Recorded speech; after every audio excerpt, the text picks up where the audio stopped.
Freud एक psycho analyser एक बार अपने पेशेंट की काउंसलिंग कर रहे थे और जब उन्होंने पेशेंट की हिस्ट्री ली तो उन्हें पता चला कि ये पेशेंट जब 2 साल के थे तो इनकी टॉन्सिलेक्टोमी हुई थी और किसी कारणवश इनकी मदर इनके साथ हॉस्पिटल में नहीं थी। इन पेशेंट ने 2 साल की उम्र में इस टॉन्सिलेक्टोमी को और अकेले हॉस्पिटल में रहना, इस इवेंट को एक बहुत बड़े ट्रॉमा की तरह परसीव करा।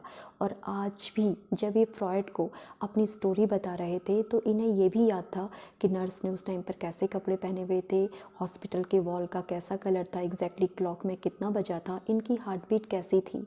हर चीज़ इनको याद थी क्योंकि वो इनकी मसल मेमोरी में स्टोर थी। ये सिर्फ इन पेशेंट के साथ नहीं, ये हम सभी के साथ हैं। चाइल्डहुड में अगर कोई भी इवेंट, कोई भी पेन, कोई भी ट्रॉमा हमें मिला होता है और हम उसे बाहर से यूजुअली परसीव नहीं कर पा रहे हैं, लेकिन वो हमारी मसल मेमोरी में स्टोर है, जिसकी वजह से वो हमें time to time blockage create कर रहा है, हमारी हीलिंग जर्नी को रोक रहा है और हमें पेन दे रहा है, सफरिंग दे रहा है, डिजीजेस दे रहा है। तो इस स्टोर ट्रॉमा को, इवेंट को, मेमोरी को अपनी बॉडी से रिलीज़ करना बहुत ज़रूरी है।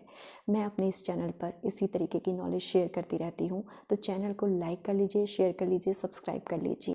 कैसे आप अपने इस ट्रॉमा को अपनी बॉडी से रिलीज़ कर सकते हैं, मसल मेमोरी से हमेशा हमेशा के लिए डिलीट कर सकते हैं, इसके लिए कुछ टेक्निक्स होती हैं। सबसे अच्छी टेक्निक है मेडिटेशन। 15 मिनट का मेडिटेशन मॉर्निंग और नाइट में ज़रूर करना शुरू करिए, आपको काफ़ी आराम मिलने लगेगा। Second, breathing technique. आप belly breathing, box breathing, deep breathing, कोई भी ब्रीदिंग टेक्निक को अपनाइए, क्योंकि जब आप ब्रीथ पे फोकस करते हैं तो आप अपने डीप स्ट्रेस को, क्रोनिक स्ट्रेस को रिलीज़ कर रहे होते हैं। एंड थर्ड, नेचर के साथ कनेक्ट हो जाइए। नेचर में बहुत ज़्यादा हीलिंग पावर है। आप जितना ज़्यादा नेचर के साथ कनेक्टेड होते हैं, आप अपनी बॉडी को उतना रिफ़्रेश कर रहे होते हैं, हील कर रहे होते हैं।